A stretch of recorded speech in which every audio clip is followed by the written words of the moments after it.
weighing in 135 pounds. You're right. Well, he's definitely. We are live, bro. You know I appreciate you coming, you know.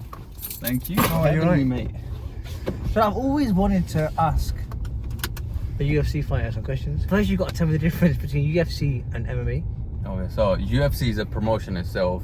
They people fight underneath them. It's just a banner. Like now you got Bellator, PFL. So there are different organizations that people fight underneath. And then MMA stands for mixed martial arts.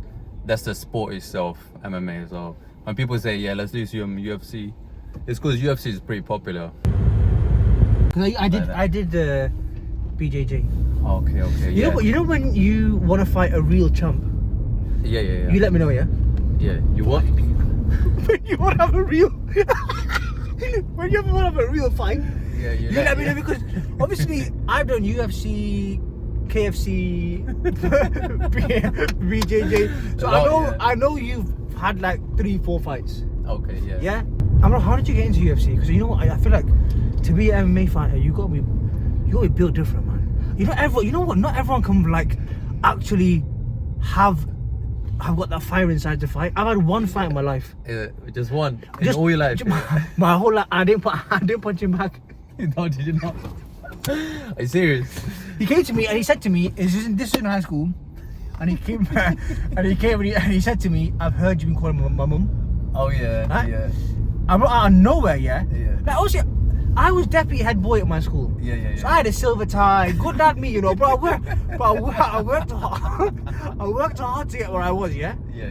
You were a working class family, obviously brown guy at school, like it's hard like to come up as someone of colour, right? And you got racism and stuff, right? So you faced all that. Yeah.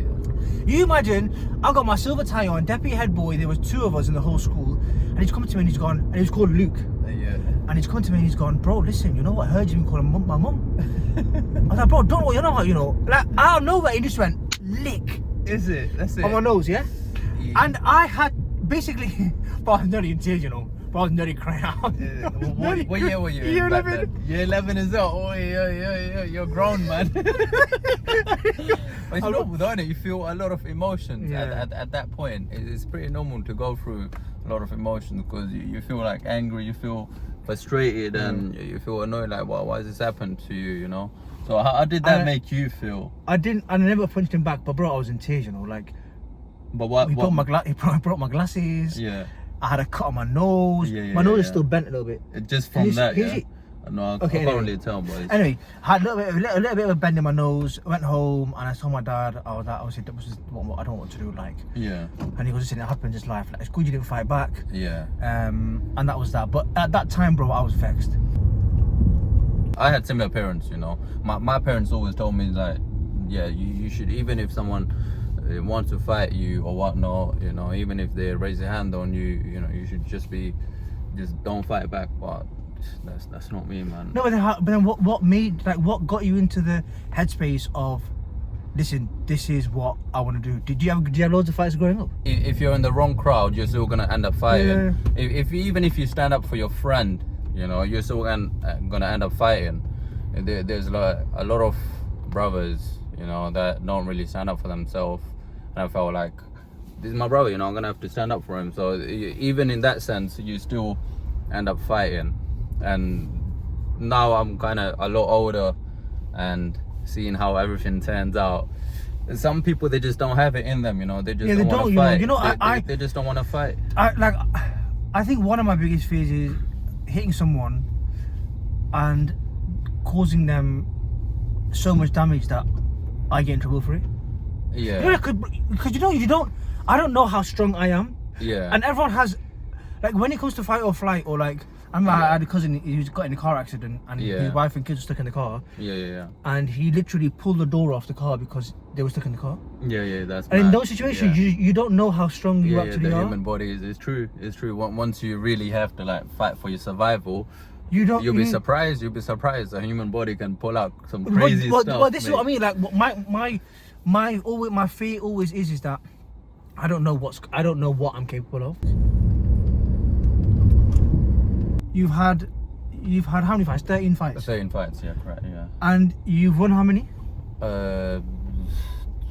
12 I think I won.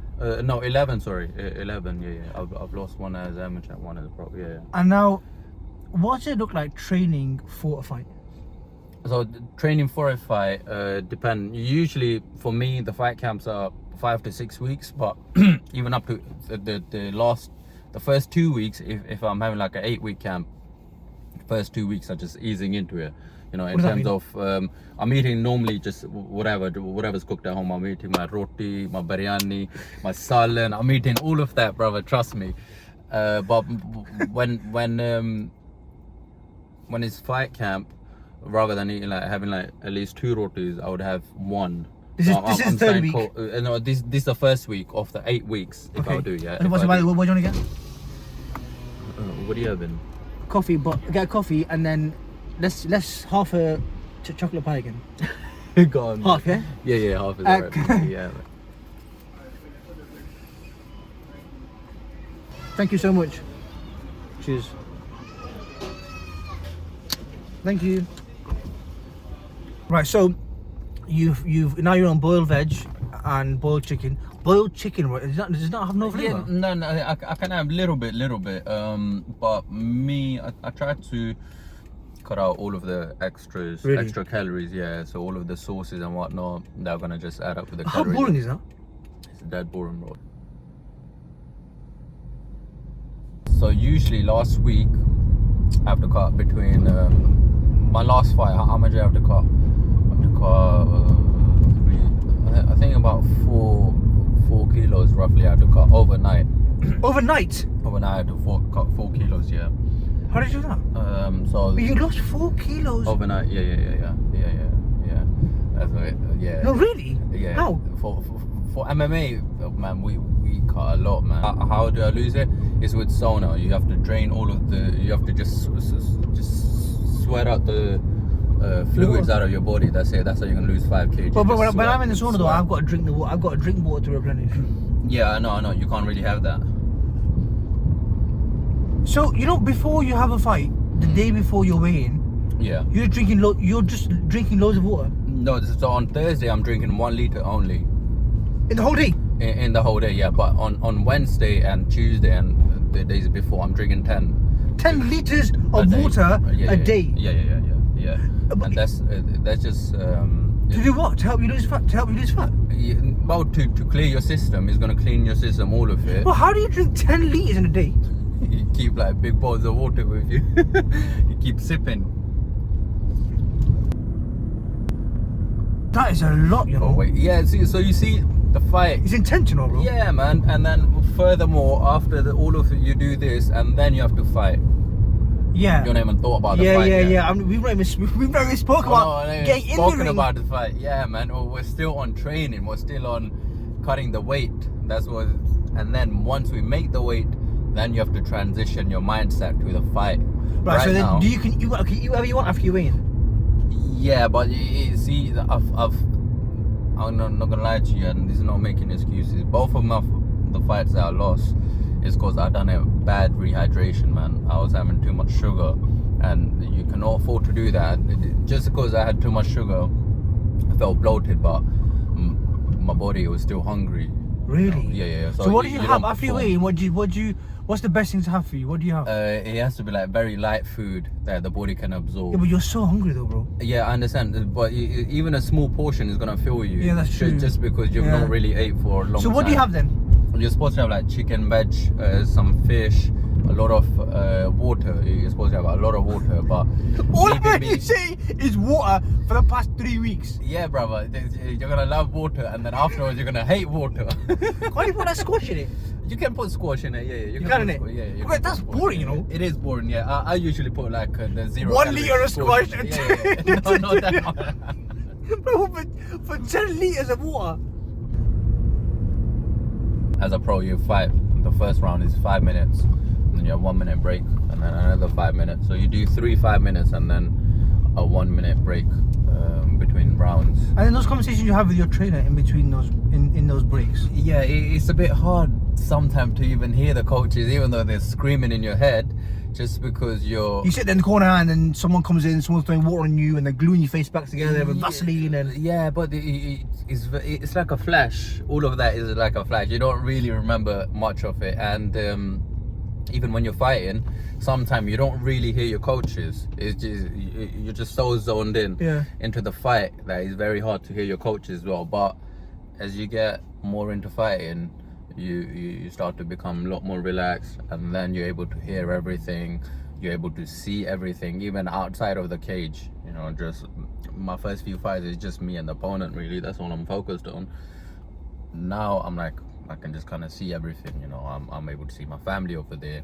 I'm able to see his coaches, see what his coaches are telling him, see what my coaches are telling me. You know. My other question was going to be, how does faith play a part in your fighting?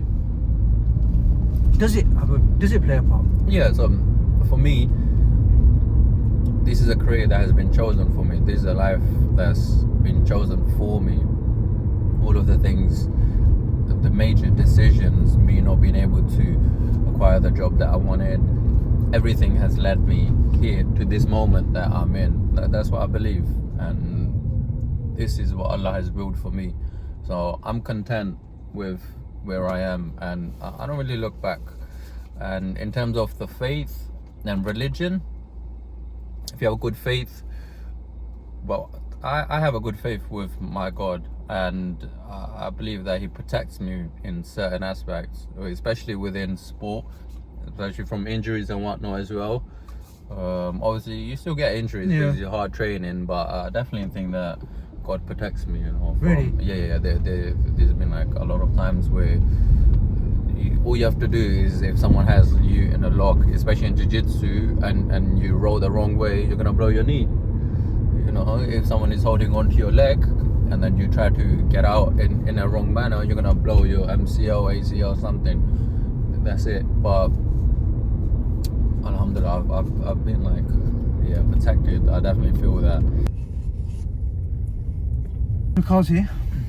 Thank you for man, joining me for coffee. That was nice, man. More than coffee, I got to know your life story. I found out about what ice cream you like, how much water you drink. Yeah, I just know what shoe size you are. That's it. But bro, it's been love, man. I appreciate it. No, seriously, bro, love.